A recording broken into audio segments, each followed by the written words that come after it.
හයි අද බලමු ලංකාවේ ජනප්‍රිය ජපන් බයික් මාදිලි කීපයක් ගැන. මේ වගේ සාපේක්ෂිත මිල ගණන් මම තිරේ දාන්නම්. මේ තියෙන්නේ ලංකාවේ තරුණයින් අතර අතිශය ජනප්‍රිය Honda Jade 250. 249cc එන්ජිම සහිත මෙය liquid cooled X4 Sartok සහ සිලින්ඩර් 4ක් සහිත එන්ජිමක් තියෙන්නේ. මේ තමයි කවුරුත් දන්න Honda Hornet 250. මේකේ වේගය සහ පෙනුම නිසා ප්‍රසිද්ධයි. දුවන ප්‍රමාණය අනුව ලීටරයකට කිලෝමීටර් 20ක් 25ක් තෙල් කරනවා.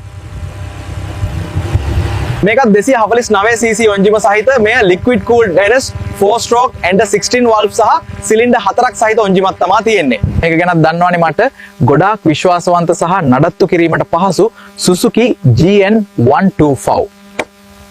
124cc තනි සිලින්ඩර් බෝල්ට 4 stroke එන්ජිමක්ද ලීටරයකට කිලෝමීටර් 50ක් 60ක් අතර තෙල් කරනවා. ඒකේ තියෙන්නේ Yamaha TW200 Otet off-road යන්න සුපිරියක් තමයි. 196cc ද තනි cylinder 4 stroke Eden air cooled එන්ජිමක් තියෙනවා. ලීටරයකට කිලෝමීටර් 30ක් 35ක් අතර තෙල් කරනවා. Kawasaki D-Tracker 250 249cc තනි සිලින්ඩර එන්ජිමක් තියෙන්නේ. සාමාන්‍යයෙන් ලීටරයකට කිලෝමීටර් 30ක් 38ක් වගේ තමයි තෙල් කරන්නේ. කා දේවල් ගැන බලන්න මිස්ටර් පින්ටා subscribe කරන්න, Facebook page එකත් follow කරන්න.